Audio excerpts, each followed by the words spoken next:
Hello, hello, and welcome to another wonderful episode of Submitted for Your Approval, the weekly show where we review the cards that just got into Collective and the cards that are being up for review and for maybe eventually getting into the game.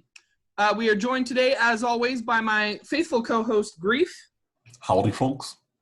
And today we have a very special guest. We have the commentator of all of the Battle for Wanderstar, so you guys should already be pretty familiar with his voice and his face.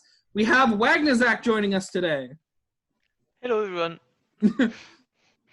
And Wagnozac's cat, I think. Yeah, it's Sushi. Sushi, awesome. So Sushi is also joining us. We have a 4-person panel. Okay, so let's get straight on this. We had a couple cards we wanted to talk about, just 3 from the previous week, and then we're going to get into the new cards. So this is a tragedy for me, folks, because I don't know if you guys know, I've been trying so hard to get Acoustic Kitty into the game. It's not my card. It's actually my fiance's card. And it was on midweek, and then like 3 cards popped up after midweek that just sniped out some really good slots. We lost Wilting Memories. We lost Road Maniac, and we lost Acoustic Kitty, and they just got sniped out by like all these like new submissions. So Bonsai Bomber is a 4-drop strength unit, typeless for some reason. It's a 12-1 with summon this duels your opponent's highest attack unit. So this is supposed to be ideally a silver bullet for pride. Basically dealing with the untargetable weaponized combo, which I think is hilarious because this combos with weaponize and gives you a big like 12-1 unit. What do you think, Grief? First of all, next time when you're talking about Acoustic Kitty, put a shameless block tag on the videos because it's, I think, the 1st time. But back to the card. Bonsai Bomber. I really don't know what to think about that card. Okay, it snipes most of our big targets. It's basically the anti-pride tag card because people hate tag cards, but people hate pride even more than tag cards, so they created that thing. And yeah, the tripless factor would probably just stay for 1 or 2 weeks before human gets plastered on it, because the community hates tripless cards even more than the other 2 things. So yeah, I think it will see play occasionally here and there, but I don't know. It's basically a kill spell on a stick, so an unreliable one. Yeah, I agree with this, and like, it's more expensive than the spell that just kill a unit. Okay, it's a unit itself, so it's not exactly a spell, but it looks like it's very specific for the pride, and that other than that, if pride gets out of the meta somehow, or it's changed, or weaponize is changed, I don't see this card really being played over like Gone with the Wind or things like that. Maybe with it, like if you want even more removal. Yeah, I think the weaponized combo is worth noting though, and I could see people running it for that. I mean, people are going to run this alongside Pride because if they're running Pride, they're running a copy of Weaponize, and this is a good weaponized target if you can't draw into Pride. Yeah, and it's also countering itself.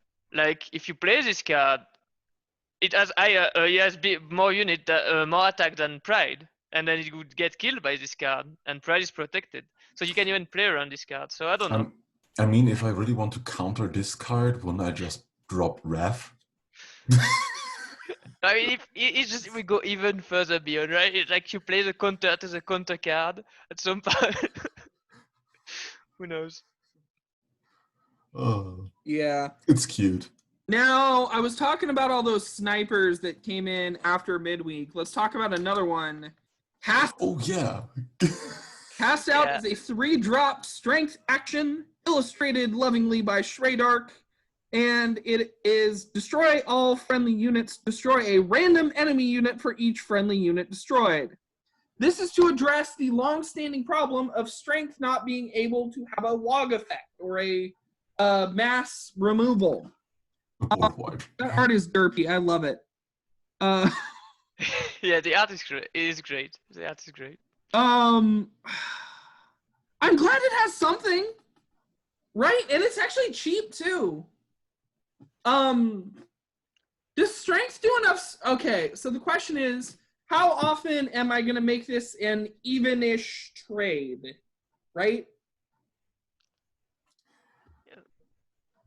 Yeah, the thing is, do you want to run this in Heldom? Probably not, because each and every single unit you're dropping is basically a quality piece, and everything that's not attacking is probably working towards your goal to triggering your passive ability. Equipment Heldom does not want to use its equipped targets. Maybe Flames, because they're most prone to actually flooding the field, but funny enough, I think the card is probably more played in Bullock than anything in Red. Yeah. Well, because, I wouldn't say so. I think this card is amazing in decks like War deck, Or deck. Yeah, in Or. That's the thing. Perlmore is the only real red deck that really wants to spam a lot of tokens, and yeah, more control for more control, and for that, cast out is pretty damn good. And I think the art really reflects the reaction of all Hearthstone players seeing this card. because I never heard. I'm not a person that plays Hearthstone, so I never heard of the fact that this card is partially based on. And yeah, I think the art reflects pretty much the comments in the Discord about it. Yeah, I'm not too sure it's that hard to make work, really. No. Like, you can really build around this card. You have friendships. You have the 1 mana make 2 flames. I don't remember the name. Flame out? No. Emergency fire. Emergency fire. Yeah. You can really build around this card. Like, if you want to make it work, I'm pretty sure you can. But I'm not sure it's worth it in a control deck to try to make it work. To just play all these token cards, just so you can have the board wipe. So we'll have to see. Sacrifice decks could actually be utilized. What may be actually interesting is stuff like what's it called? Quest Giver Gin. Every time you kill an opponent's unit, you create a glowstone. True. And you can actually sack glowstones to cast out. Oh yeah, glowstone mine in this is actually pretty good. Any glowstone effect, really. Yeah, I really think it's gonna be played. There's definitely gonna be some play of this card on some decks. It's very cheap, so it's probably pretty strong. I don't know. Yeah. Will this make chickens playable? We'll see. Okay, so now go back to Karachar. Always love talking about these guys. I was actually kind of involved with Shadow Knight trying to get the Realm kickstarted in the first place. Mr. Stare is a 2-drop mind tune from Karachar. It's a 0/3. And it's got summon, look at your opponent's hand, and choose a card from it. The chosen card can't be played until this leaves play. So this is kind of like Sorcerer's Spyglass-ish type thing, Meddling Mage from MTG. These effects have been around in card games for a while. We didn't really have one. A lot of criticism was addressed by Empty Folder in his card review, talking about how, what if I have a second copy? I just got around this card. Like, if there's something I'm running a 3 of, or, I mean, this doesn't stop turtles. Nobody's running turtles, but I think there's some severe limitation in that it only affects the 1 copy. But it's a pretty good control card. So I'll let you start, Wag, on talking about it. Yeah. I also don't think this card is like too powerful. It's not not crazy or anything, but yeah, like you said, we had a few effects to look at the opponent and things like that. A bit of discard, but that's different. And I really think just first the card is very thematic. Like it's a big eye, it just look at you and it stops something as long as it looks at it. And then like it's very interesting. It can stop some what would play if you are aggressive, but you probably can't play this card. If you're aggressive, you could stop removal, but if you're even if you stop a play for only one turn, even if okay, if you have two copy of one card, it's fine. But if you just play it on 2 and you stop your opponent 2-drop, it's pretty powerful to just stay a bit to gain time, and that's what Control wants to do a lot. So I think it could see play, but I'm not quite sure it will. So we gotta compare this obviously to Neon Canine Trails. Yeah. And like Trails, that's easier to get around. You just play if you got a coin in hand, you're great against this, right? Because you just coin, or against Trails, coin, good. Now play your card. But this could lock down if you have maybe Vox, big threats in later game. I don't know, maybe. Yeah, it can also do that, but I think it's not gonna be that useful for late game because you kind of want to use it before your opponent has too much gas. Yeah. But I don't know, like even just looking at the opponent, and we have a few cards that do that. It's been valuable, but having the extra effect on it, I think, is important. Like the fact that you need to kill the card is not that easy for every deck. Like if you're playing against an aggressive deck, they often don't want to spend resource killing that. Yeah. What do you think, Grief? I could see probably a home for it in Dralox, because you could lock down specific cards or tokens you're creating it in their hand. For that, it would be quite interesting or useful. I think there was a token that pretty much deals damage when it's still in hand, but I don't remember what it was. Yeah. I could be wrong. But yeah, you compare it to stuff like Meddling Mage and Spyglass, and the thing is, it's weaker because those cards lock by name.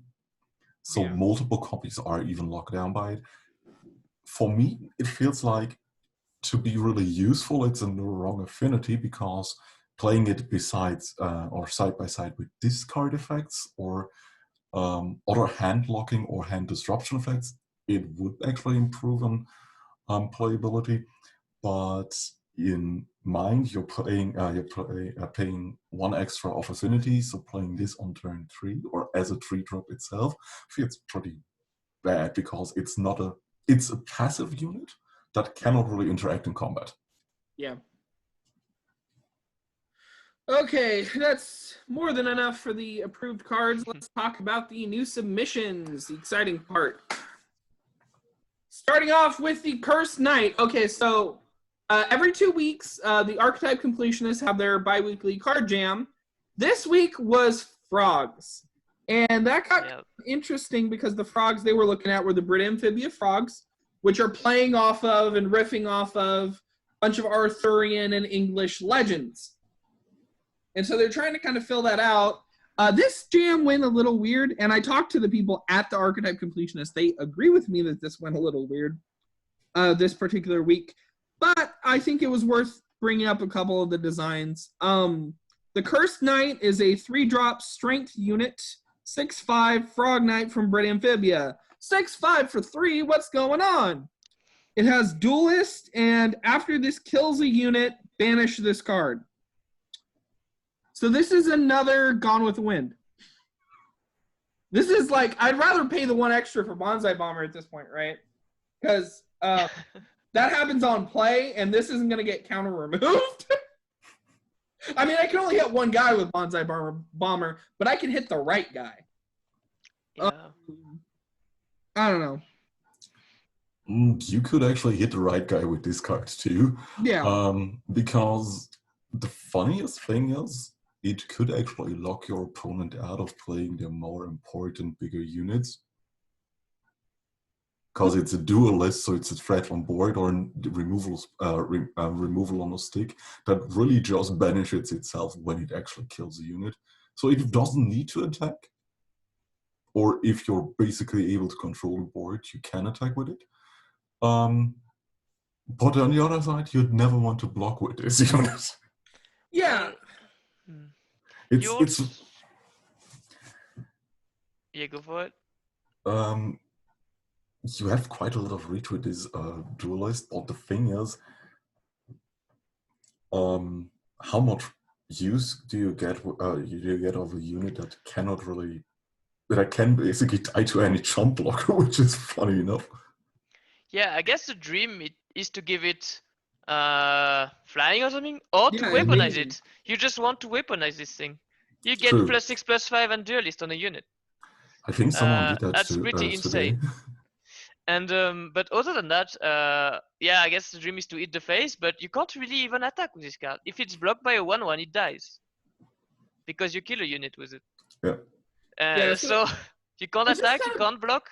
You just Yeah. want to weaponize it. The That's funny- my take. Any zero attack token just states, "Oh, I am super deadly now." You're getting yeeted into the shadow realm. Yeah, flips kills this, guys. Yeah. Yeah, this is pulling in way too many different directions, I think, is the It problem. dies to chicken. Mr. Stare kills this. Yeah. That's quite a Exactly stare down. correct. Okay. But I think it's an interesting design. I mean, It is. things about it. I love Opera's art. Opera's great I with would it. say it would be if you weaponize well on the thing. Yeah, a lot of cards need to think about interactions with. You gotta. I'm still for the designer. change to target units in play to be weaponized instead of cards on hand, so we're getting around most of our silly interactions. Yeah. Hmm. Okay, so Bringer of Gifts is a 4-drop strength unit. It is a demon 4/4 with summon. Permanently change a friendly unit's tribe to demon, then create an eerie mist. Well, what is an eerie mist, you ask? That is a 3-drop neutral action with this deals damage to the opponent equal to the number of demon you have units in play. Little Yeah, there's a small wording there. little grammar whoopsie there. It's okay. Opera, or sorry, not Opera. Opera was the last one. Shredark scaring the bejesus out of us again with his creepy art. No love for the demon tribal here. So demons were a big thing in like Legacy, right? Or there was a couple interesting ones floating around, weren't there? Yeah, they were kind of a thing, but never really did anything.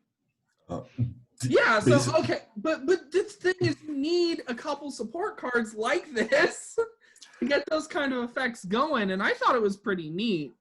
I don't know if this is the right card for that. I just thought it was a cool effect. What do you guys think?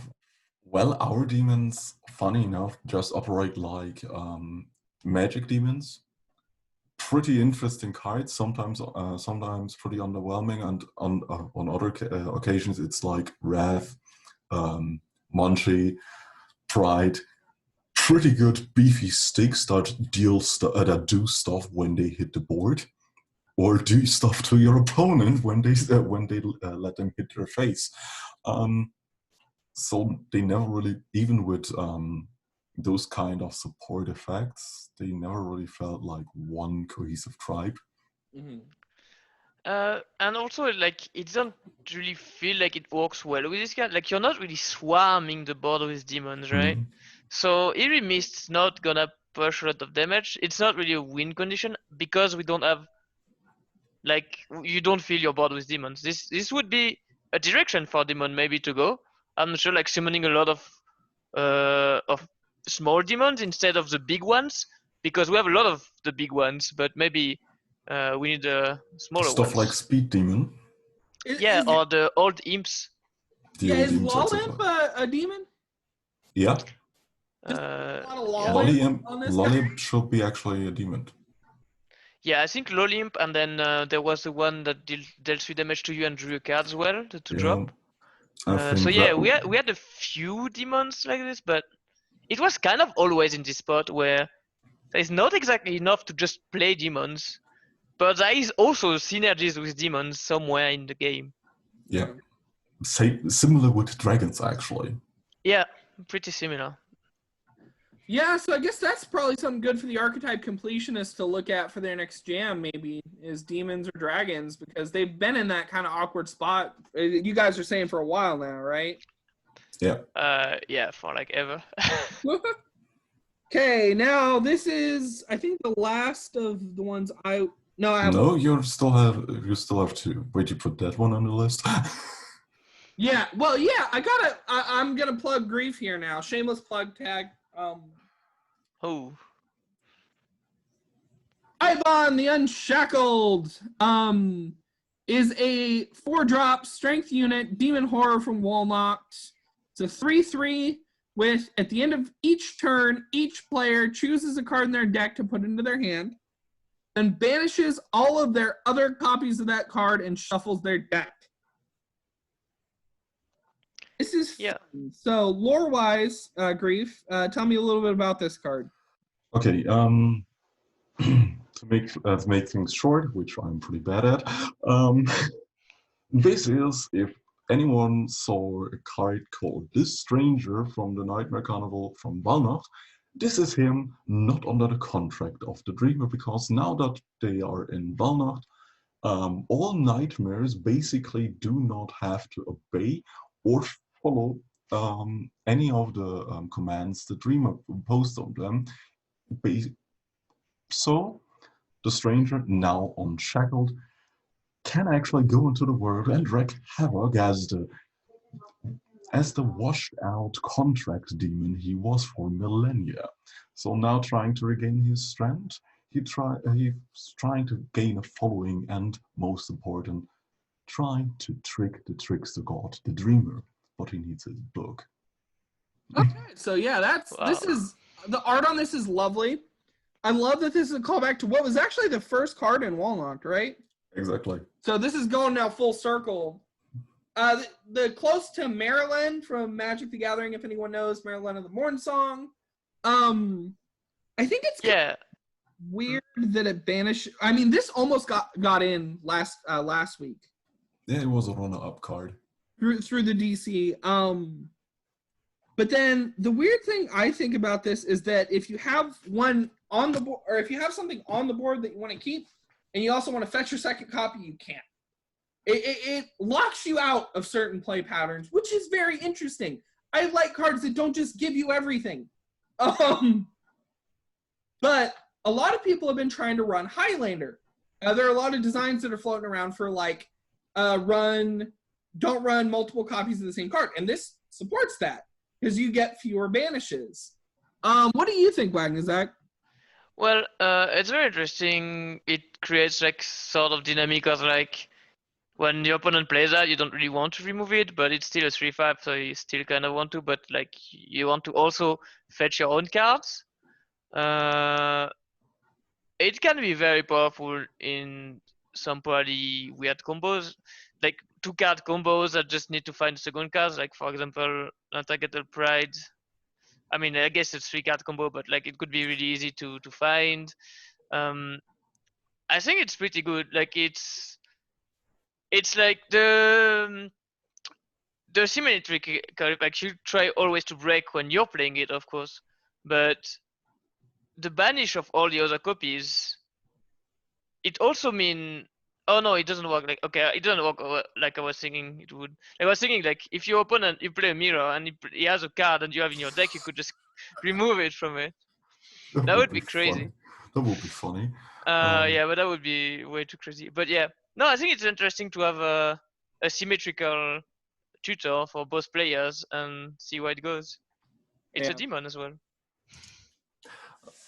The funniest thing about him is, yeah, your opponent can actually fetch their copies of a combo, but even if they want to find a removal against it, it basically goes 3 for 1 because it eats every other instance of that removal that was in their deck in hand, or maybe even in their graveyard. Well, yeah, but it's not necessarily that bad of a thing. Mm-hmm. Like thinning your deck's not that bad. And That's true. like I said, you might not want to just straight up remove this card. Interesting combo, Binding Mage. Binding Rage? What? Binding Mage. Oh, Binding Mage, yeah. Oh, Okay. oh, that's mean. Don't say Yeah. that. That'd be weird. Okay. Let's see how it goes. Just remember, guys, if this gets in, to not pick your turtle, because you're gonna lose all them turtles. True. It's your anti screw up plan for weeds. Yeah. You just remove all the weeds. Yeah, let's go. Miscount. Let's go to talk about Tostalmo stuff. Miscount is a 3-drop mind unit, 2/4 horror, with whenever a player plays a card, if it has the same cost as the last played card, counter it. My brain's already breaking, and I'm a math major. Someone said king combo. Is that the right thing to say when you look at this card? King combo, maybe? I don't really know. It's an interesting disruption for those kinds of combo decks that try to basically recast 1/0 cost cards. I mean, if this card would have been around during Rare Materials Rampage. I think it's more complicated than that, because King Combo always have card that cost -1, -2, and I think that would just not count. I'm not sure how it's coded, like how the card is blocked, and if you just check the amount of mana you pay, or if it's actually the amount of the number that's written on the card. Yeah, and that was my thought, because also think of the combo meal combo with hot fries and combo meal. You're going down by 1 each time, so it's gonna miss it. It's gonna miss the count. Oh, so I don't know. To be honest, I'm less looking at those kinds of combos and probably comparing it more to odd and even. And now with what was it? The other new card that works off initiative, the Spectre. Number station just cares about hand size. Hands. Oh yeah, this and odd and even and the number dude, a number station. The calculator. Yeah. You get the math deck. Yeah, you're basically sitting there and okay, if I'm playing this, can I counter it? Can I even play it over? Yeah, it's like super. Like if you play all these cards together, it's gonna be super complicated. But on its own, it's like one more piece of like tricky interaction that most of the time won't really do much, I think. Yeah. Yeah. But if you play them with the other ones, then it can be very interesting indeed. I'm seeing it more as a tournament tech card, to be honest. Yeah, maybe. Yeah. Yeah, it's possible. It's interesting, definitely. And I love the flavor on all the Toast Almonds. Yeah. Toast Almonds so great with flavor. Just quirky and weird and really, really fun. Okay, let's talk about another weird card.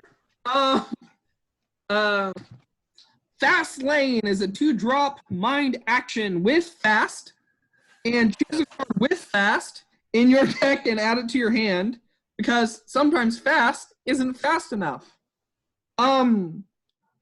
And of course, I gotta talk about the art. Give me a minute. This is Craver of Pace and Desire of Speed, and they're racing each other in what I think is a cornfield. It's a lane. It's a lane. Yeah, and they're fast on the lane, so it's fast lane. But what are these plants? Is that reeds? I don't know. It's abstract art. Don't try to interpret. Okay. So yeah, this is their fast lane. So I'm looking for. Someone told me. Grief told me what I was looking for. I'm looking for Amnesia Mage. Or what was the other thing I'm looking for? This is basically a 6-cost Lightning Rapier. Oh no, sorry, 5-cost, because Lightning Rapier costs 2. Yeah, but in red. Yeah. In red, exactly. So one will be off Affinity. So it's 5-cost Lightning Rapier. On turn 5, on your probably Fire starter, you've played turn 4, so it's 6 damage to face. Mm-hmm. Could be the case, but that's basically card game Wonderland. The thing is, we don't have a lot of fast cards that are worth searching. Stuff like Amnesia Mage or Lightning Rapier for a setup is pretty interesting, but Fast Lane would be actually a card you're that will be forgotten in the legacy pool down the line, and will be more important as the card pool grows. So actually getting a card in like this would be interesting for later down the line, half a year or a year later, when legacy may or may not be a thing. So you have this kind of option to, kind of an uninteractive way, search out your specific tools you want to find that have fast. Yeah, the problem is like people have been very conservative with fast, and it's normal because fast is a very scary keyword. It was not working this way before as well, so like it's also pretty new. So we've seen a bit more, but it's kind of very scary with this card to print very good fast cards. So we'll see. It might be like a break for other fast card. Like people might like when they see new fast card, be like, yeah, but what if you search it with fast lane? Yeah, it kind of limits design opportunities, I think. No, it just like it doesn't really stop that much because it's gonna maybe scare people. It's just what I'm saying. Well, I don't know if that's it more will, along the lines of what I meant. but yeah. And it's not Probably in a good way though, considering that fast is such a controversial keyword. How much should a fast card cost? And with fast lane, you're basically paying like 2 to 3 mana extra to just get that card. Oh no, you're just gonna grab the fast dragon. That's what you're gonna grab. Of course. Yeah. Has that card ever seen play? Fast has not been very like super good yet. It's very good on card like Rapier. Rapier or Amnesia Mage, yeah. Yeah. But other than that, it's not been very impressive yet. Okie dokie. Fun neutral tech cards. Surveilling Shell. It's a 2-drop neutral robot turtle. It's a 2/3. Units can't have ward, unblockable, or untargetable. Mother's least favorite son. Ouch. Yeah. Okay, so like, as the guy who designed Number Station, I'm very sad about this card.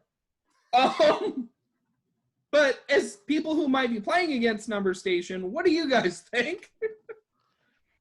Well, as someone that played a lot against Ward and Untargetable, I don't really care about Unblockable that much. But Ward and Untargetable lately have been pretty annoying. So it's just a tech card. It's not gonna be played if these are not like crazy and overbearing. So I'm fine having it. It's not gonna be played if it's not like a combo deck or something where you have to answer Untargetable, like the Pride thing. It might not even be played against Pride because it's only a 2/3, and then you need to have the other tools to deal with it. Like still, like you need a lot of cards then to still deal with the Pride. But maybe. Does make it a little faster. It's not doing that hot. This is by a Whammerus, by the way, who's really good at making all these interesting competitive tech cards.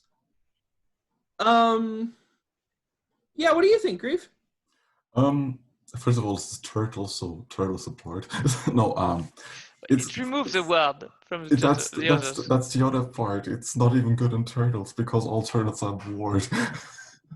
No, but it's a tech card that you're probably just taking for tournaments to snipe lists or have some interactive tools to counter those strategies. On the other hand, it's a 2-cost 2/3 and neutral, so Ego more may actually use it because it's probably starving for a little bit of a 1 to 2 slot cards and colorless. But then again, it's an interesting tool that you can, if you ever get sort of like side decks or similar thing. Yeah, it's a good keep deck. That in mind. But always for a deck you need a very specific meta or a tournament. Exactly. So yeah. Yeah. Okay, now let's talk about another really interesting one. Rain Riders. Okay. Rain Riders. Oh, it's double Stray Dark. Awesome. Rain Riders is a 3-drop mind unit. It's an elemental 1/3. Whenever you play a unit with 1 attack, draw a card, and whenever you draw a card with 1 attack, it costs 1 less. Ouch! What? Yeah, people are scared of this, and I think for good reason, maybe? Yeah. With what's its name? The recent Dunewalker apprentice. As the ward dude. That Yeah. everything. Yeah, I mean, sounds very good. A stranger. From the three people here on this call, you're probably the only one not really familiar with the OG Legacy One Attack deck. Yeah. When I saw that card, I basically told to myself, I like broken stuff, but this is good enough to even see play in Legacy right now. Yeah, for sure. Because it's on a power level that is above even tools in that deck. Yeah, it's very crazy on its own. And like, what's the most scary about all these one attack cards is not when you just play one. It's when the second one drops after a while. Yeah. And like you start piling up advantages like crazy. It's already the case with a lot of the Dunewalkers. Like when you attack, when you give frenzy to your unit, when you do more damage to the opponent face directly because they lose life. Now they're getting ward because of the new Doomwalker card, Yeah. and they have Marek, so they can actually tutor them out of the deck. And then you draw this card, and they cost less, and then you play more, so you draw more, so you play more, so you draw more, and you draw your entire deck. In Legacy, you have Tunneler Worm that now gives all your one attack units unblockable. Yeah. So That's yeah. So this card is bonkers. So this card is very, very strong. You could actually split this card into two, and it would be semi-perfectly fine, because it's clearly an extremely good and potent design, but a little bit too pushed. Tuning it down a bit would actually make it a decent card that could see play in standard and be a good option for laydown when our standard pool rotates out. You could make it a DC card, the split Probably. contest card where you choose one of the two. Yeah. Other than that, I love the art. The art is very cute. It's so quirky and cute, Yeah. But we can probably see this card with a bit of tweaks here. Yeah. So it's a good design, just a little too pushed. Sky Commander Pex. So you've downvoted it. Busted. I have weird. I'll talk about my reasoning for that. Okay. Pex is a 10-drop mind unit. It's a 6/10 human from DeBello. And it has ward and summon and active, choose and play an action that costs 5 or less from your deck. I'm a little salty because this is the same week I had my space captain for on a submitted list. That's not my only reason. That's not my only reason. Okay, let's talk about this. This is the inferior space captain. So I actually think this could be more pushed. You are paying a 10 mana investment. One more and I get a Nepthet. You can't get as much value as you get from a Nepthet from this guy here. I honestly think he's a little underpowered. What do you guys think? You guys know competitive more than me, so you guys talk. To be honest, I basically brought that card up for two reasons, because I extremely like the design, and for the other part, it was a 9 cost before, what I think someone in the community said it ends the game on its own.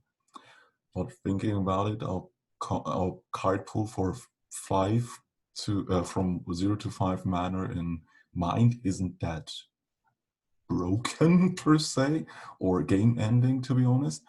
And even if you're splashing cards, what's the best thing you can actually grab of it? Stuff like Fallout, maybe Gun with the Wind, etc.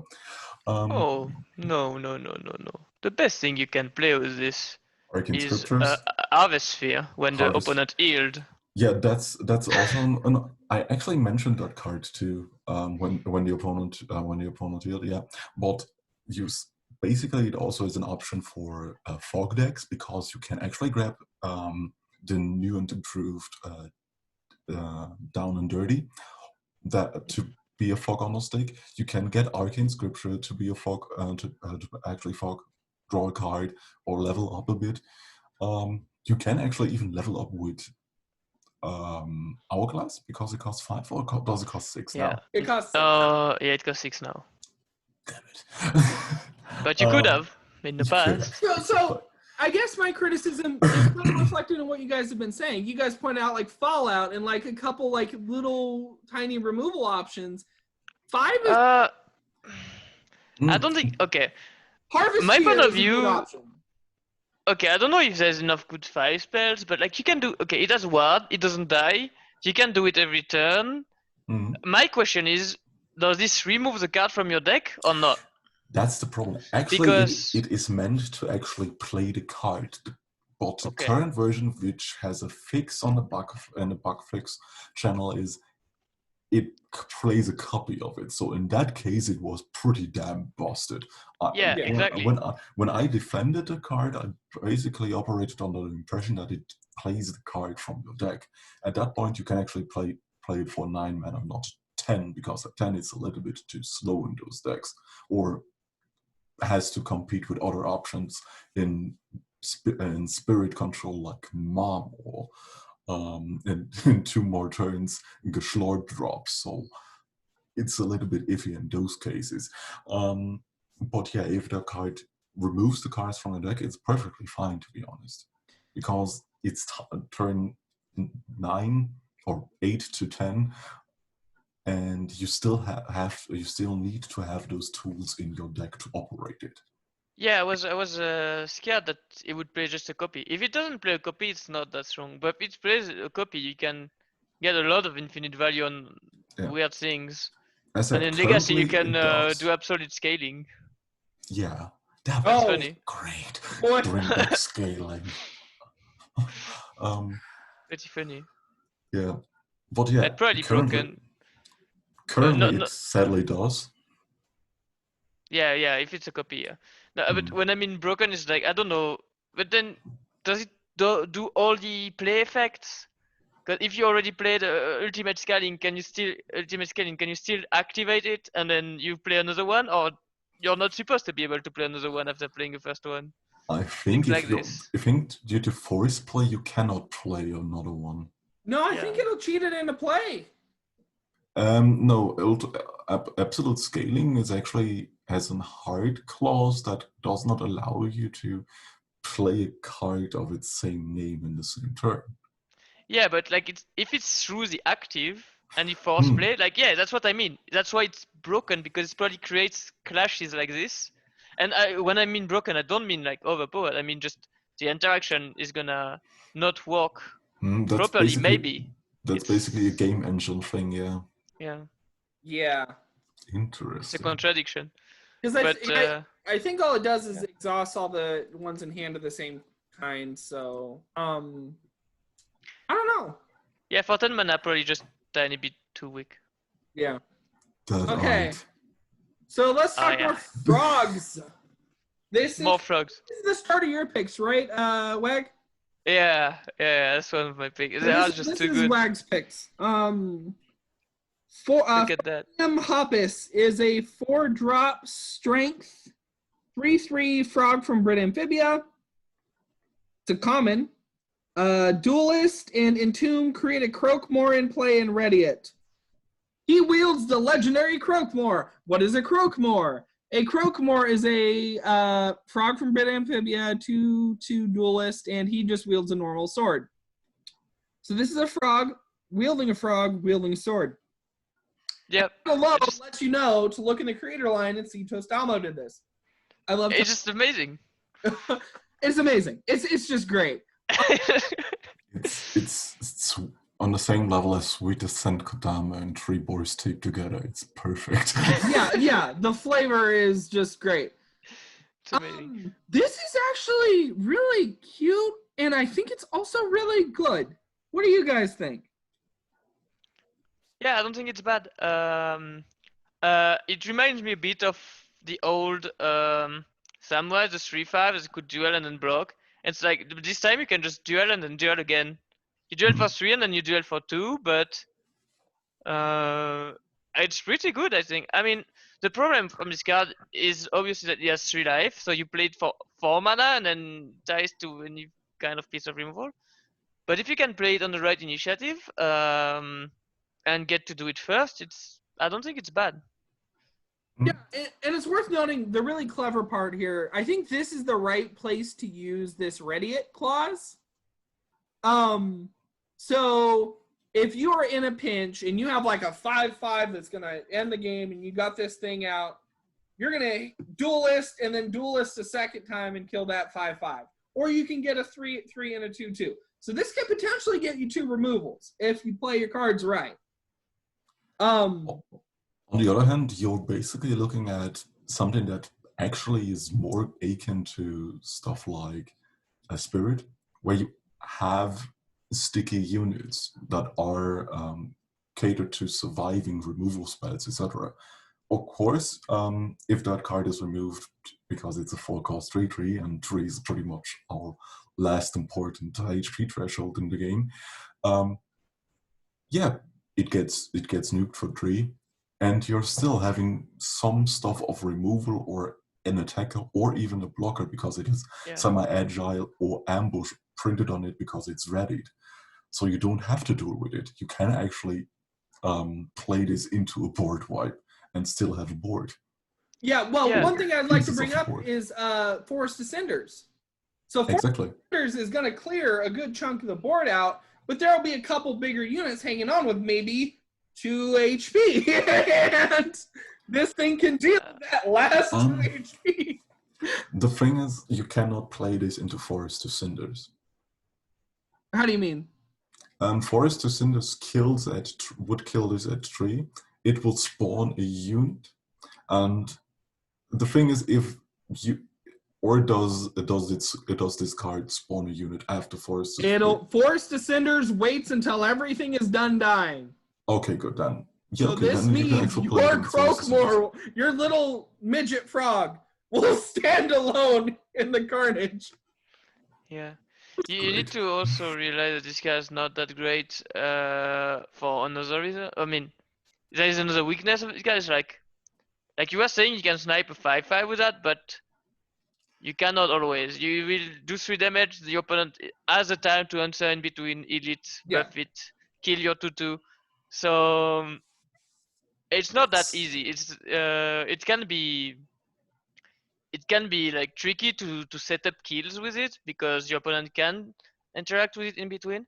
Yeah. But it's pretty versatile, being able to kill 2 things potentially, 2 small units on 1 duelist has always been very valuable for red because they don't have board wipes. I mean, they didn't. And so being able to kill 2 things in 1 card is good. Yeah. Basically. But yeah, playing a cast out and still having something afterwards is really cool too. Yeah. Now, Wag fell for my trap and ended up plugging one of my own cards. Bet you noticed that. Got me good. Okay. I'm very scared of this card that's not showing. Yeah, this one. Okay. Fake Vampire Fangs is a 2-drop strength action. It's a curse equipment from Carthian. And it says give +2 attack and life bond to a unit. It becomes a vampire. And to top it all off, it has Chroma Spirit. So it's also a spirit card if you need it to be.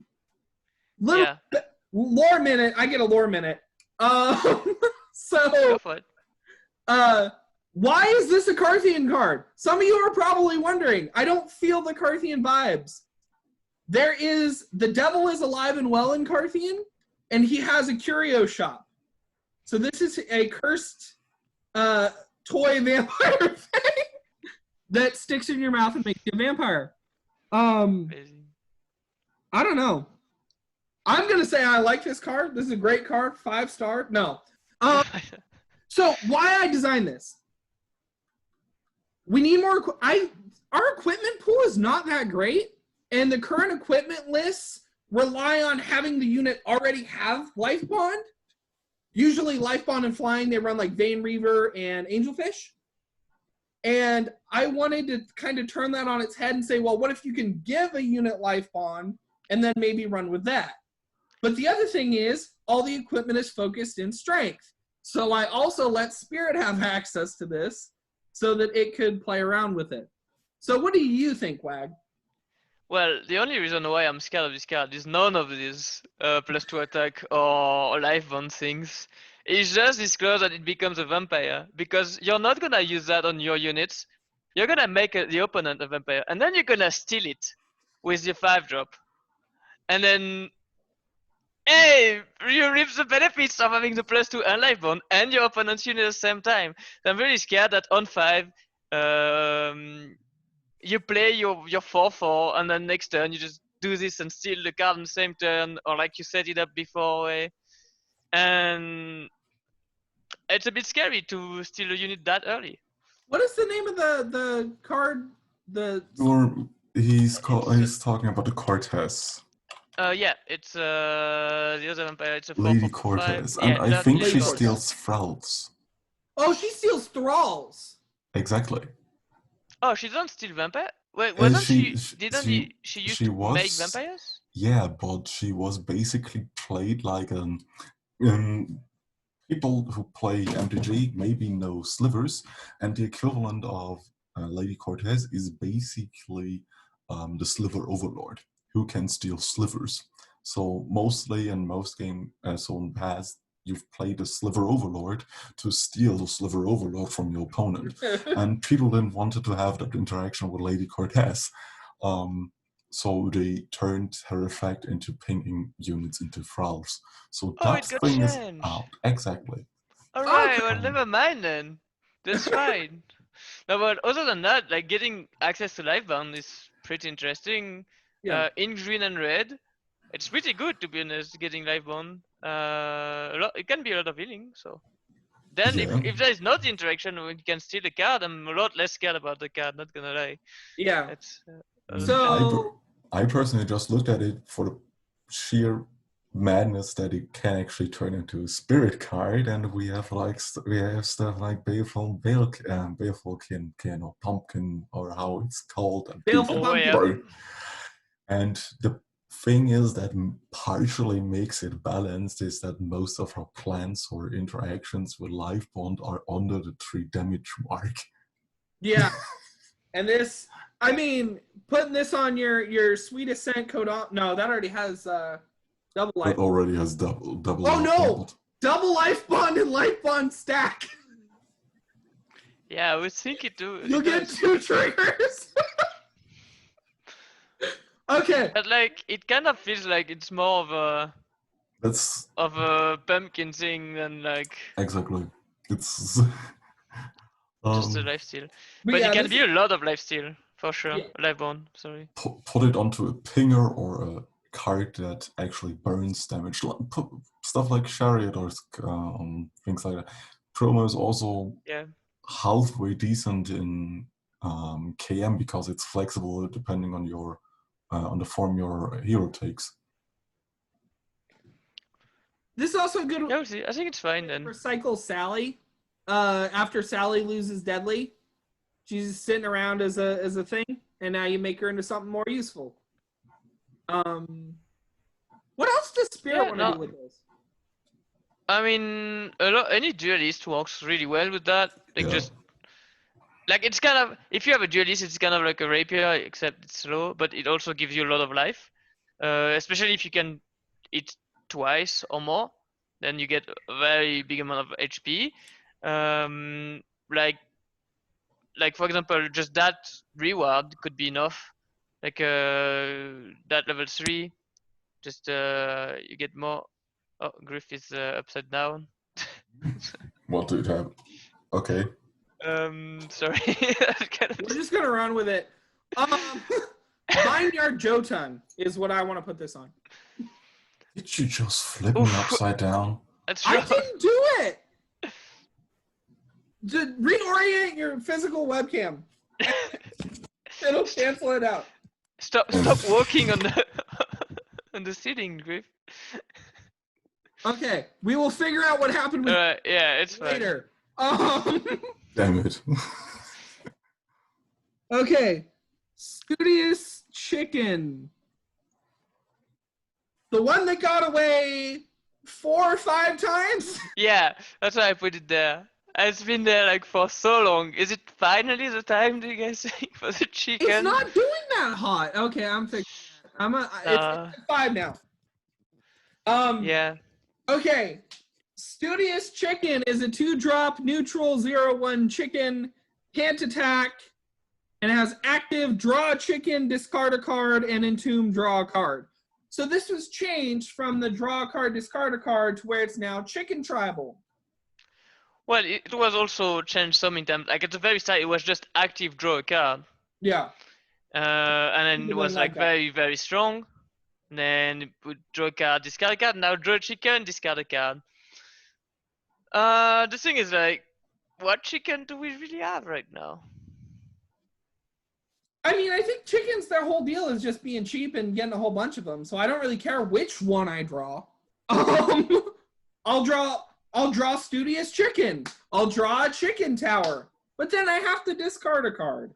And meh.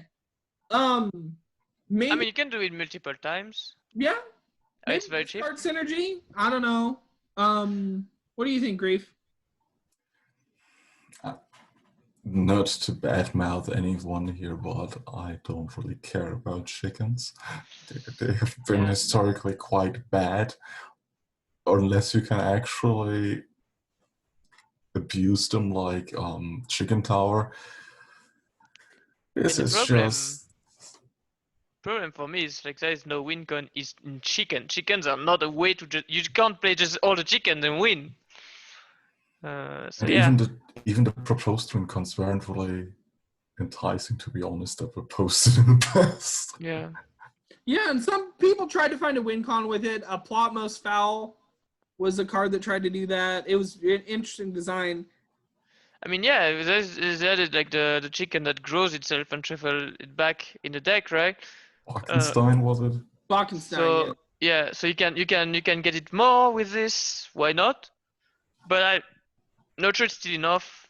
I think the chickens need an actual like better win con that will win you the game in correct timing, according to the current gameplay. Yeah. I mean, if you don't want to give them a win con, give them a better engine to be enabled. Yeah, as well. And I think this is supposed to be that engine, but I think it needs the win con before people care. Basically. I mean, this could help cycle the other chicken. The chicken that you shuffle back in your deck. And then you can sacrifice the chicken, draw again, but this also needs to survive, and it's very easy to just kill. You draw a card, okay.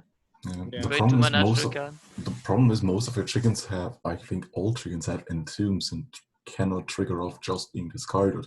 So it's also quite anti-synergistic. I mean, you have a new way to do it, like you said. Like you have the new 3-mana destroy all your units. So yeah, true. That could you mentioned it, but that could be something.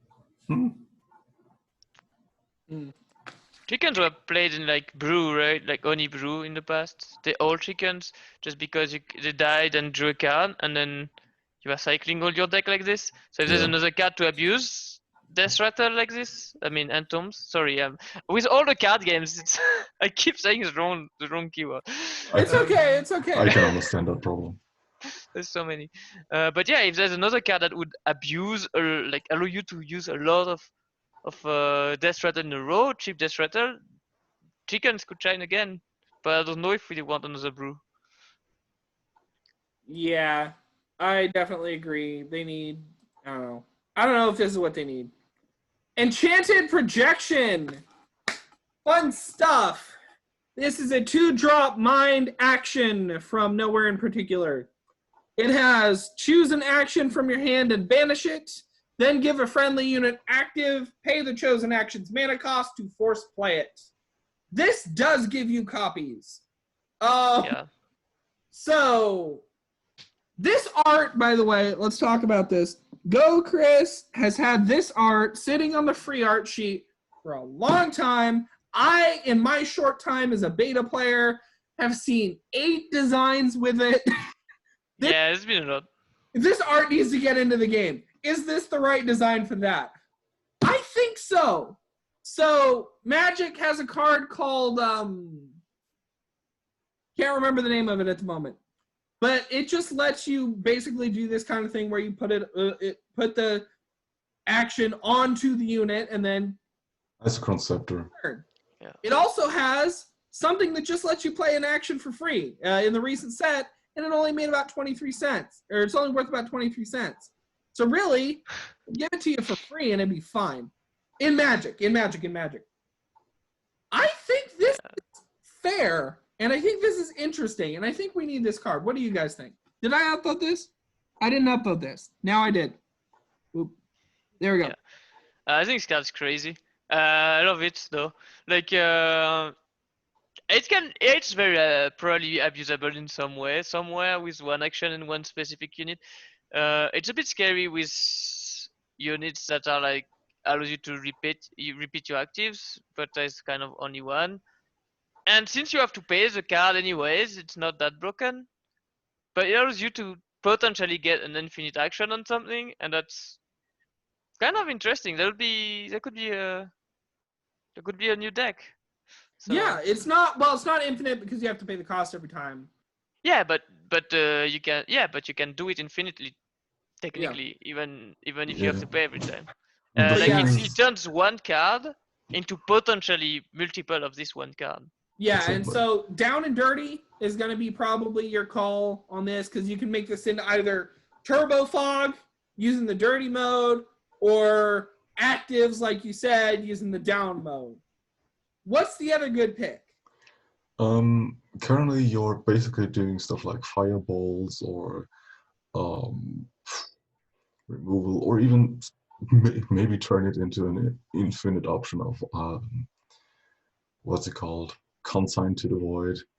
But yeah, you can, depending on where you want to play it, the options are nigh infinite. How viable those are depends partially on the unit you're putting the active on. Yeah.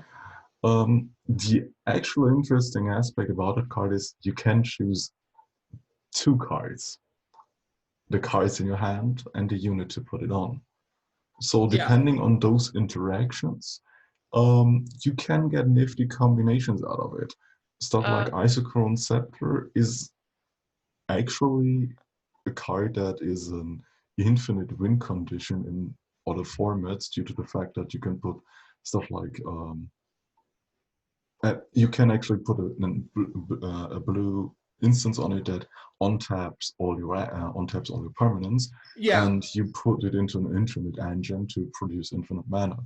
If you could ever replicate that in collective, sure, but it needs definitely far more setup. Not really. Well, you can just use Attune, and the 5-drop that when you use an active, you ready it, and then you have infinite mana. And doesn't it only ready it before combat? Oh, is it only before combat? It's I was only thinking it's before when you combat. use. Okay. Then It yeah, you was can't. changed. Yeah, so it was shown again. What would have broke this if it got in is a Spirit of Plenty, which was a design Lunatic Dancer built a while ago that I know they posted it several times, but it lets you exhaust your units to gain mana. And then, so that and Down and Dirty and this made a 4-card combo that created this loop. But currently we don't have anything that really breaks this, and we could. I think there will be combos. Like we're already making spell cheap in your hand. Like we already have the king combo. You can make a spell really cheap and then put it in a unit. The problem is like then the weakness is this unit. So can you somehow make give a unit untargetable after you give it that? Possibly it's but yeah, I don't know. And now like, for my dumb suggestion of the day, I'm going to put a star chip on something, and then I'm going to have a bunch of 2 mana random pings. Yeah. Random pings, perfect. No, but also HP. No, but like I just think like with a new card reduction cost that we have, you can just try to make a 2 or 3 mana spell, maybe even if you're lucky, cost 0, and then you have a free action or something. Yeah. But it's a lot of setup and it's very expensive in cards. What if we had this is I said card game Wonderland, a card in red or stuff like that that says whenever you damage a unit or damage a character, ready this. And you have put a 0 cost action on it that pings something for 1. Yeah. Yeah, there's Oh, you're potentially talking a lot of white Goblin stuff. Sharpshooter. The Exactly. combo. Yeah. No, a lot of like it's really hard to see all the things with it, but I think it's potentially it has a place somewhere. I don't know. I really kind of want to see this card do. Yeah, I think well. people are not giving it enough credit. That definitely needs more upvotes. I mean, I Exactly. think people are scared about it. And that I think people are really hesitant about a lot of these combo cards. But like, they're interesting. Come on, guys. We told you. Probably the best thing to put on this down and dirty and make this into either Turbo Fog or Actives. If you're really, really scared of those decks, get better deck building skills. I don't know. Ooh, no, that's rough. Scripts. That's not true. Like you That's- can't do that's that. not Like always. Turbo Fog has been so strong in Magic for a long time. That's why it has its own name. It's Yeah, because yeah, it was that strong. But with Initiative, you actually have to do the fog as the last step in your turn. So you have Yeah. to know when that last step is. Well, it's also like it's not really Turbo Fog. Like there's a unit that has a thing, and if you just kill this unit, it cannot do it anymore. Exactly, It's, yeah. It's a lot harder. Like this card is really much all about protecting this one unit you're gonna put whatever spell you want on. In my opinion. It's And a then far more doing- interactive version. Yeah. And then giving it ward or untargetable. Yeah, it might be too hard to protect the unit, and then the card's not. It's just not gonna be played. Then you because it's too wasted, hard. you got -2 or something like that. Yeah. You got 3 No. for 1. Yeah. So it's rough. basically. So anyways, I think that's all for this week. It's been really, really fun. It was nice having you on, Wag. I hope you enjoyed it. He told us before the show that he doesn't watch the show, so I'm hoping you actually watch the show now. Yeah. Now I had no idea before Griff talked to me about it like 2 weeks ago. So, but I'm really glad to be there. It's really cool. Like looking at all these cards and discussing them. I really like it. So, yeah. So thank you very much for being letting us have you on. Thank you, as always, to my loyal co-host Grief, who is now seeing the world through rose-tinted glasses, I think. I don't know what's happening, and I don't even care. I hope you get your webcam fixed. Anyway, thank you all, and just thank you for watching, and have fun out there playing Collective.